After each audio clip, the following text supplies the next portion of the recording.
single flip is very complex, very complicated. So same thing, we'll start with the footwork and then we'll kind of work our way up.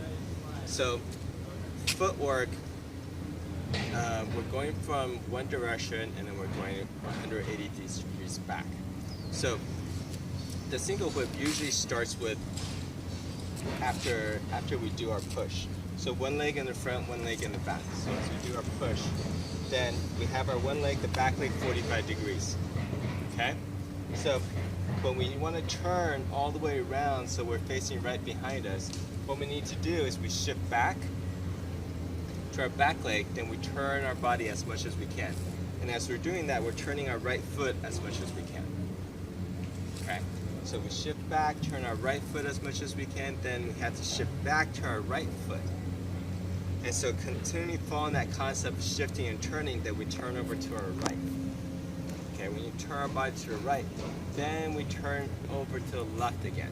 And as we turn over to the left, we lift up on our heel, turn, and then step. And then shift forward, and then turn. And we turn our back foot 45 degrees. Okay, so right foot in the front, left foot in the back, shift back.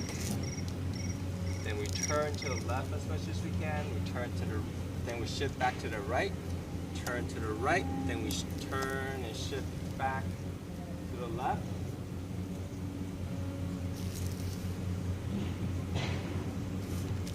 Okay. So that's the footwork and the body work. So with our hands up here after press, when we shift back, we drop our hands down. So our palms are facing down, it's relaxed. Okay?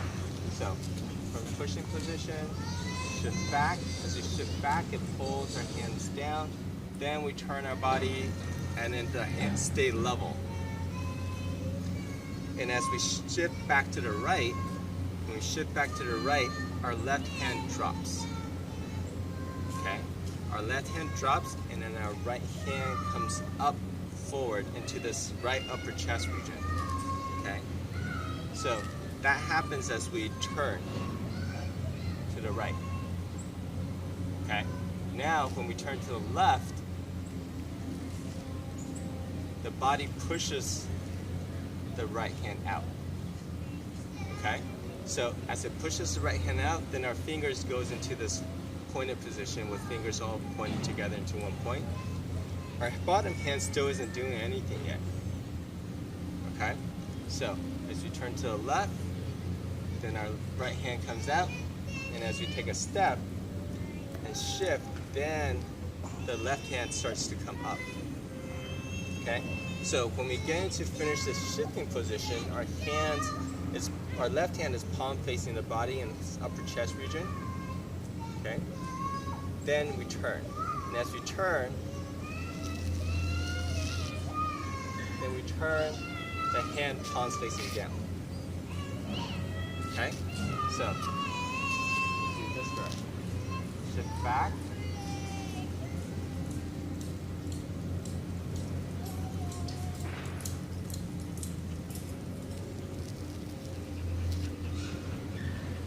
Shift up, and we turn, and the hand turns down. Okay? So, one more time. Here.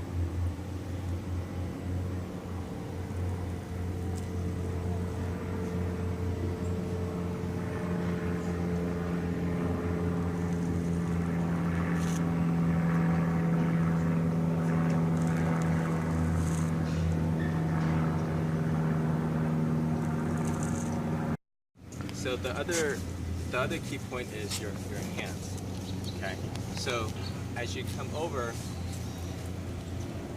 here, and as you're pushing out with the hands, make sure you don't raise it too high. Okay. And make sure you don't drop it too low.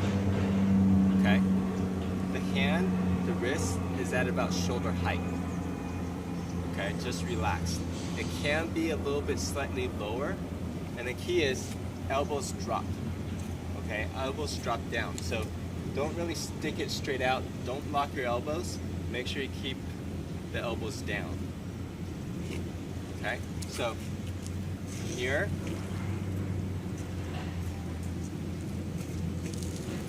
And out.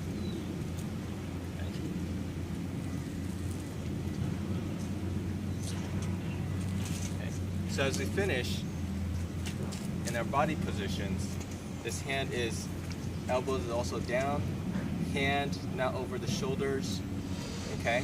Leave a little space in between, don't really get stretched out, okay? This is about 90 degrees to the body, and the shoulder here is about 90 degrees. It doesn't have to be all the way 90 degrees, but don't keep your hand forward, okay?